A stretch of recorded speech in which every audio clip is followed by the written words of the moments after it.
일단 오늘 경기 우리나라가 가지고 온 플랜 A 자체는 미국전이랑 어느 정도 비슷했던 것 같아요. 근데 다만 상황이 좀 달랐던 거죠. 일단 기본적으로 우리나라는 대부분 이 센터 서클쯤에서 이 시작점을 만들어 놓고 전체적인 수비 블럭의 간격을 좀 좁혀서 이 덩어리 큰 거 하나를 이렇게 만들려고 했던 것 같아요. 그래서 뭐 오영규, 이강인, 배준호가 엄청 적극적으로, 그러니까 매번 전방 압박을 간다기보다는 뭐 상대 패스 속도가 느려지거나 어느 정도 뒤쪽에서 좀 버벅일 때만 앞으로 나가면서 뒤쪽에 있는 선수들까지 같이 한 번에 나가주는 그런 그림이 있었다. 그래서 약간은 좀 신중하게 경기를 가져가려고 했고, 이런 것들은 뭐 미국전에서도 비슷했었다. 그 다음에 오늘 경기가 사실 미국, 멕시코. 저는 상대 자체는 잘 골랐다고 봐요. 왜냐면은 우리나라는 월드컵에서 사실 언더독 입장에서 게임을 해야 되기 때문에 어느 정도 강팀과 싸울 때도 저는 테스트를 해봐야 된다고 생각을 했거든요. 그런 측면에서는 이 백스리를 쓰려는 의도는 알았고, 그 다음에 이렇게 미들블럭에 있다가 공 뺏으면 한 번에 빠른 역습 전환, 뭐 이런 것들을 플랜 A로 가지고 나왔던 것 같습니다. 근데 미국전과 다른 건 뭐냐? 미국전은 우리가 선제골을 넣었고 이번 경기는 우리가 선제골을 먹혔죠. 그랬을 때 우리는 만약 이렇게 뒤쪽에서 무르는 게 쉽지 않은 거예요. 심리적으로 좀 쫓기는 부분들이 있겠죠. 우리가 골을 넣어야 되는데 상대가 공 돌리는 걸 보고 있어야 되니까 저는 또 궁금했어요. 우리가 지고 있을 때는 이걸 어떻게 따라잡을 건지 그런 것들이 궁금했었는데, 그래도 후반전에는 이제 전방 압박을 많이 하는 그런 느낌이 있더라고요. 그래서 압박 강도 가져가면서 이제 추격골을 노려보는, 그러니까 동점골을 노려보는 그런 흐름으로 갔었던 것 같고요. 사실 그런 상황에서는 우리나라가 움직이는 거리가 많아지기 때문에 체력 소모가 늘어날 수밖에 없고, 그게 저는 어떻게 보면 우리가 마지막에 동점골 실점한 그런 원인 같은 느낌도 있다고 생각을 해요. 그러니까 어쩔 수 없어.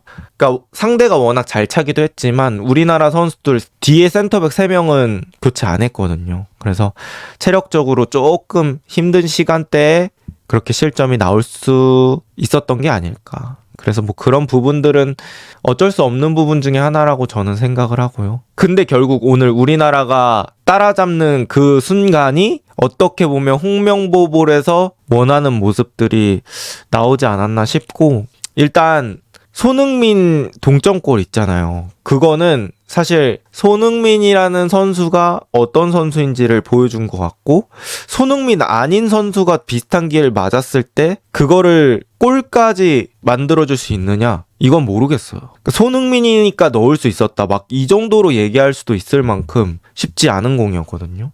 근데 뭐 바운드 된 거를 손흥민이 거기서 왼발로, 그것도 눌러 때린다는 거는 상당히 높은 수준의 기술이 필요한 건데, 손흥민 슈팅 스킬이 너무 좋았습니다. 그리고 이게 손흥민의 주발이 아니라는 거. 그러니까 이 양발이 되는 메리트가 너무 큰데, 사실 양발이라고 하더라도 뭐 공이 바닥에 붙어 있는 경우에는 왼발 슈팅 어느 정도 때리는 선수들이 있어요. 근데 저런 발리슛을 약발로 때린다는 거, 이거는 또 한 차원 높은 퀄리티가 있는 거예요. 그래서 뭐 손흥민이 전성기 때보다 체력적인 부분들은 떨어질 수 있어도 그런 슈팅하는 부분에 있어서는 확실히 손흥민은 손흥민이다, 이런 느낌이 있었습니다. 득점은 너무 좋았습니다. 네, 그렇게 됐었던 것 같고, 그 다음에 이제 오형규 득점 얘기해 볼까요? 오형규 득점이 홍명보 축구에서 원하는 그런 득점이라고 생각해요.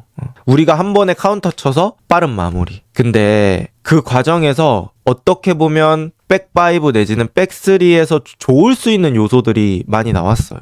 일단은 이강인이라는 선수를 뺄 수 없는 이유가 나왔죠. 사실 오늘 이강인이 모든 플레이가 완벽했다고 생각하진 않아요. 그러니까 아시안컵 때 이강인이 되게 폼 좋았을 때는 국대에서 이것보다 저는 훨씬 더 좋은 모습들이 많았다고 생각을 하거든요. 근데 오늘 이강인이 공 잘 지켜줄 때도 있었지만 또 때로는 뭐 패스가 끊기는 그런 모습들도 있었거든요.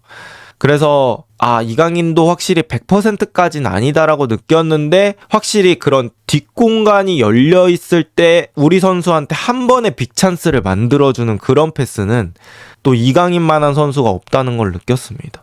전반전에도 오영규 1대1 만들어준 거 패스 이강인이죠. 그 다음에 이번에 오영규가 득점하는 과정에서도 패스 이강인입니다. 그러니까 1대1을 만들어줄 수 있는 그런 창의적인 패스를 넣어주는 건 역시 이강인이다. 그래서 이강인이 뭐 경기 전체적으로 계속 좋진 않더라도 뺄 수 없는 이유가 이런 이강인의 한방 때문이라고 생각합니다. 근데 또 오영규 득점할 때 누가 좋았냐? 정상빈이 좋았어요. 사실 우리나라가 전반전에 조금 아쉽다고 느꼈던 점이 사이드백들이 너무 수비적인 형태로 게임이 됐다는 거죠. 뭐 이명재나 김문환이 공격적으로 많이 띄워주는 그런 느낌이 없었는데 확실히 정상빈이 빠르기도 하고 교체로 투입됐다 보니까 체력적으로 널널한 것도 있고 그래서 오영규가 공 잡았을 때 오른쪽으로 띄워주니까 수비수는 그것도 생각을 해야 되고 그러면서 오영규가 슈팅할 수 있는 여유가 어느 정도 생겼거든요. 거기서 이제 오영규의 슈팅 딱 했고 오영규는 확실히 빠따가 좋습니다. 뭐 이러니 저러니 해도 공격수는 또 슈팅 능력이 정말 중요한 것 같아요. 그러니까 적은 기회에서도 그거를 득점으로 만들어줄 수 있는 그 차이는 사실 슈팅이라고 생각을 하거든요. 어쨌든 오영규는 그런 스트라이커가 갖춰야 되는 슈팅 능력을 가지고 있다는 게 또 큰 부분이라고 볼 수 있을 것 같습니다. 사실 저는 손흥민 톱이 좋다고 생각을 했던 게 결정력 때문이라고 생각을 했어요. 사실 우리나라에서 손흥민만한 결정력을 가진 선수가 없으니까 또 수비 상황에서 손흥민을 좀 수비 가담 줄여주고 앞에서 공격만 할 수 있게 해준다고 하면 또 손흥민을 되게 위력적으로 쓸 수 있으니까요. 근데 오늘 또 오영규 톱은 다른 의미의 괜찮은 느낌이 들었어요. 손흥민과 조금 다른 느낌이 뭐냐면 조금 더 비벼주고 싸워주고 손흥민보다는 헤더 경합이 되다 보니까 또 다른 느낌으로 쓸 수 있다고 느꼈습니다. 그래서 이런 것들은 홍명보 감독이 오늘 데이터를 얻어가서 또 상황에 따라 다르게 쓰지 않을까 싶어요.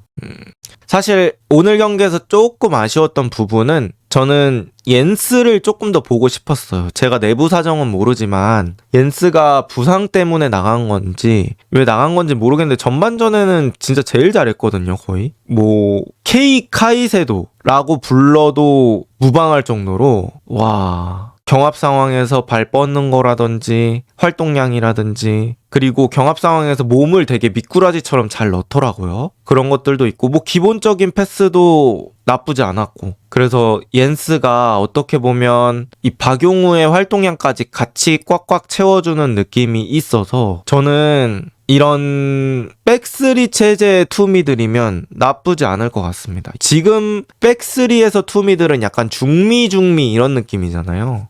그래서 중미일 때는 또 옌스 황인범 요 조합을 생각해 볼 수도 있지 않을까. 옌스 황인범이면 3-4-3 체제에서는 가운데 중미 2명으로 잘 쓸 수 있을 것 같아요. 또 그러니까 전형적인 수비형 미드필더가 없더라도 우리나라가 어쨌든 백쓰리니까 뒤쪽에 수비수 1명을 더 두는 체제니까 그런 것들은 좀 보완이 되지 않을까 싶어서 저는 그렇게 하면은 또 중원에서 에너지 레벨도 어느 정도 가져가 줄 수 있다고 생각을 하고요. 이제 이재성까지 들어와서 왼쪽 윙어를 봐준다고 했을 때는 뭐 중원에서의 에너지 레벨 같은 거는 꽉꽉 채워줄 수 있지 않을까 싶습니다. 그래서 제가 생각하는 뭐 앞쪽 5명을 얘기해보자면 황인범, 옌스, 이재성, 이강인, 손흥민 혹은 오형규 요렇게가 괜찮지 않을까 싶어요. 근데 여전히 뭐 우리나라가 완벽하진 않았죠. 근데 저는 어느 정도 시간은 있어야 된다고 봐요. 사실 백쓰리로 전환한 게 저번 동아시안컵부터라고 봐야 되거든요. 근데 우리나라가 백쓰리에서의 디테일 같은 것들은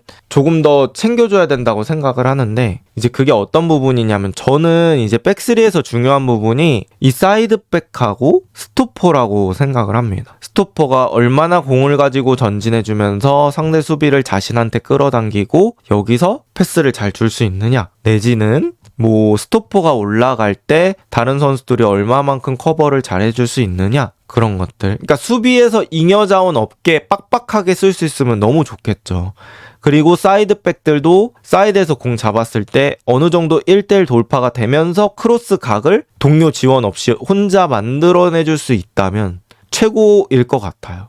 근데 뭐 오늘 경기에서 그런 부분이 없어서 못했다 이렇게 얘기하고 싶지는 않습니다. 뭐 아직까지는 이거를 많이 해본 건 아니기 때문에 그런 부분이 보완되면 조금 더 좋을 것 같다 이렇게 생각을 합니다. 그리고 저는 오늘 전술뿐만 아니라 이 3백의 핵심은 김민재라고 생각합니다. 그러니까 김민재가 있음으로 인해서 이 3백의 완성이 되는 느낌이 있어요. 확실히 우리 스토퍼들이 앞으로 튀어나가서 수비할 때 김민재가 여기를 다 공간을 커버를 쳐주니까 이게 결국 완성이 되는 것 같아요. 그리고 이 스토퍼들도 조금 더 자신감 있게 전진 수비 할 수 있는 것 같고, 그 다음에 김민재가 그리고 아무래도 바이에른 뮌헨에서 지난 시즌처럼 많은 출전 시간을 가져가지 않다 보니까 어느 정도 그런 것도 김민재의 체력적인 부분에 영향이 있는 것 같아요. 그리고 김민재가 체력 차 있을 때는 우리가 어느 정도 실력인지 아니까. 근데 저는 조금 놀랐던 게, 사실 저는 김민재가 가운데 센터백 볼 줄 몰랐거든요. 근데 김민재를 오히려 스토퍼로 쓰고 가운데에 뭔가 센터백 선수를 쓰면서 그 선수가 공을 돌려줄 줄 알았는데, 김민재를 가운데 쓰고 이제 다른 선수를 스토퍼로 쓴 게 저는 이 판단이 좋았다고 생각해요. 김민재가 여기서 왔다 갔다 커버할 수 있는 그 구조를 만들어 놓은 게, 그래도 이번 2연전 멕시코, 미국 상대로 1승 1무, 그리고 멕시코도 거의 이길 뻔했죠, 마지막까지. 그래서 결과도 나쁘지 않았고 경기 내용도 어느 정도 저는 있다고 봐가지고 이번 2연전에서는 그래도 우리가 하나 가져갈 수 있는 무기는 생긴 느낌? 이게 뭐 주 전술로 사용할지는 모르겠어요. 다음 경기도 계속 봐봐야 되겠지만 강팀 상대할 때 이 카드를 꺼내볼 수도 있다고 생각할 수 있을 정도로 하나의 무기는 가져가는 느낌 들었습니다. 뭔가 저는 브라질이랑 상대할 때 이걸로 한번 붙어봤으면 좋겠어요. 그러니까 브라질 정도의 레벨한테도 통하나? 그럼 이제 우리가 월드컵 가도 웬만한 상대랑 만나도 자신감 있게 게임할 수 있는 거죠.